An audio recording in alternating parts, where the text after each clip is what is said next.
Welcome back to another edition of Timoteo TV, breaking down, or previewing week 2, I should say. Once again, Nate Martin here with you. Got my man Buddy Martinez. We have our guest, first player on the show this year, Louis Roman from the Jets. And then, of course, Chris Lahr we got there on the end. So before we get into our games, Chris is going to share just a few announcements with us about this upcoming week. So, Chris. All right. If you were at the games this past Saturday, you probably realized it was chaotic having 3 games. People were complaining they couldn't see the games that was way over on the side, and people missed a lot. And we heard your voice. And so what we've done is we're actually going back to the old ways of 2 games at a time. So it'll be 3 game slots, 3 o'clock, 4:30, and 6. The website has been updated. And a couple things about Lighthouse. This isn't our field, so we have to take care of it. A couple things. You are allowed to park on Erie. There were some issues with parking this past week. Please park on Erie. Don't park on the baseball field. Do not walk on the baseball field. He actually said we can walk around the edges of the parking. Of the trees against the fence and that sort of thing.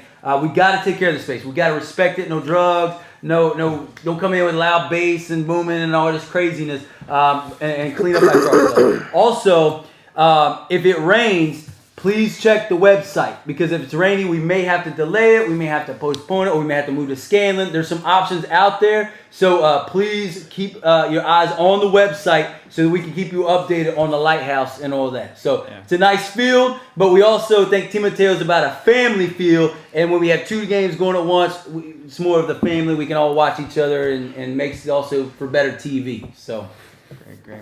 Thanks for that, Chris, and once again, thanks to everyone that did come out last week and was just flexible with the time changes and helping out, as we're in a new spot. So hopefully you enjoyed it, and we look forward to some good games here coming up, and the season's just going to keep getting better and better, right? Mm-hmm. So let's get into it, guys. Yeah. Let's look at it here. 3 o'clock games. First off, we have the Raiders versus the Vikings. Both teams losing close games, heartbreakers.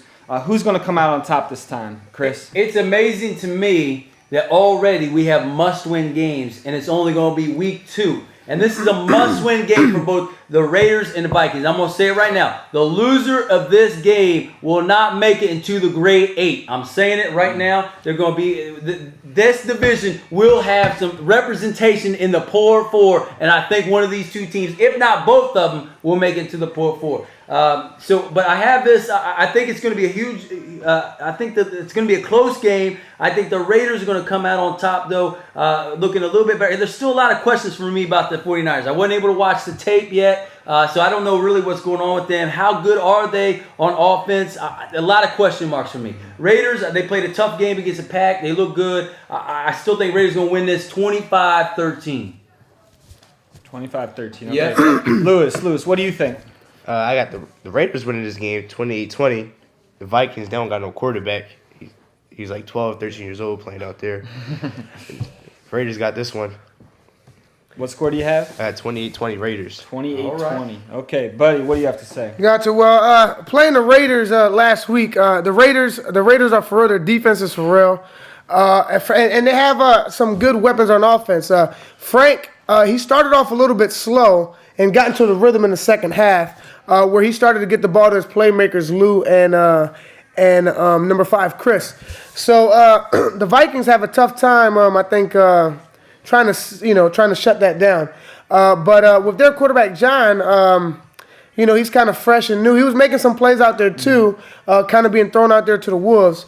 But in this case, I'm gonna have to go with the Raiders pulling it out.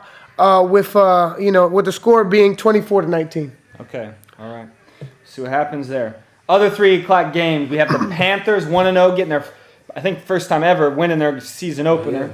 Playing the Jets, who had a tough loss against the Ravens, 40-20 last week. But so Panthers 1-0, Jets 0-1. Chris, what are you feeling about this with your Panthers? Something interesting here. This time last year, it was the Justice Division that had the highest octane offenses. But in reality, we found they weren't really that high octane at all. Really, all it was that the defenses were so bad in that division, it looked like they had high octane. So right now, you have the 3 top teams, 2 top offenses in Justice, but that's because the 3 lowest defenses are also in the justice. And so justice is a league where, or is a division where no one knows how to play defense. And so I think this game is going to be very similar. I mean, it's interesting to me that the Panthers can be third in tackles, lead in sacks, lead in interceptions, and yet still give up 35 points to the Colts. Are you serious? So I don't know what's going to happen. I think this is going to be a game that both teams come out with offensive power, but there'll be no defenses unless some of these teams, you know, and I'm talking the lowest teams. You talk about the Panthers, the Jets, the Lions, and the Colts gave up 171 points this week. The rest of the league gave up 161. Unless these four teams begin doing this thing called defense, they will all four be in the poor four, and even the Raiders and even the Vikings can get in because they play better defense than these four. Yeah. But that said, I think that the Panthers are going to make some adjustments. I think the Jets, they're undisciplined. You know, they have the record of the most receptions this first week with 32, but 13 of them went to Cordell. You shut down that one player, so we'll play 3 guys on Cordell. Let the 4 play a zone. They'll be fine. I think they're going to spank the Jets 40-18. All right. Lewis, what do you got to say about your Jets, man? Here, Chris is coming hard at him. His quarterback, Berta, whatever his name is, would not ever throw 7 touchdown passes in his life again. I do got my team winning 44-20 against the Panthers. I was watching film. That new War Room helped a lot. Practicing for that. Gotcha. And we're gonna show you how it's done. All right. Humble response. I like it. Let's see what happens. 20 points. That means you guys are going to play defense? Oh, yeah. Don't worry about that. The Jets play defense. Trust me. We got you. We will see. We're going to make some Buddy, adjustments. look down his receivers. Breaks Not two tie. hands up. You know you got a pull flag. Let Buddy have an unbiased opinion here. Buddy, what's going to happen? But we're about to find out right now. He said he watched the tape. Who led in receptions on the Panthers? I think it was 88. That's right. 88. If you shut down 88, you know what I mean? His name's Mike. You know what I mean? He was just catching every pass. That's Burlacker's go-to guy right there. If you can shut him down, you guys might have a chance. Burlacker, listen, I was a Burlacker hater, but he was making plays out there, and I can't deny it, that there's a quarterback in there. Somewhere all in there is a quarterback. You know what I mean? So now if the Panthers can get together, I mean, Eric said there were holes on my defense, but maybe I'm going to have to let him borrow them patches so that way he can fill it out for the Panthers. But with the Jets, if they can figure out a way to play some kind of defense, I got them rallying and winning this game. I got them winning 20-19. Close game. I just think everything happened right for the Panthers last week. That can't happen again. All right. Okay, guys, just got a few minutes. Let's touch on one more game here. Cards, Ravens. Both teams 1-0. There's some bitterness there, I know, from the Cardinals. That's Ravens knocked them out last year. Yeah. What's going to happen? Are the Cards going to get some revenge? Ravens going to come out strong? What's going to happen? Hey, this isn't a must-win game, but I'll tell you what, the winner of this game will probably win the division. And what's interesting about this is the Cards are the only team in the league that does not have a sack. But yet they're number one on defense. And so I think they're modeling for us a new way of defense that you don't have to press and do a lot of pressure. That if you just play back, play zone, play everybody in zone, you'll be fine. And so the Cardinals, I think, are modeling for us a new way of winning. And I think they're going to beat the Ravens 32-20. All right, Lewis, what do you think?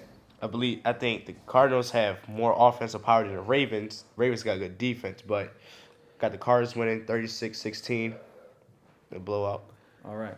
Buddy, what do you think? The Cards still don't impress me. I'm sorry, Cornell. I'm sorry, RG4. They still don't impress me. They struggled against the Lions last week. All right, the Ravens are the real deal. All right, and I believe they're going to pull it out this week. I said George was the best quarterback in that division.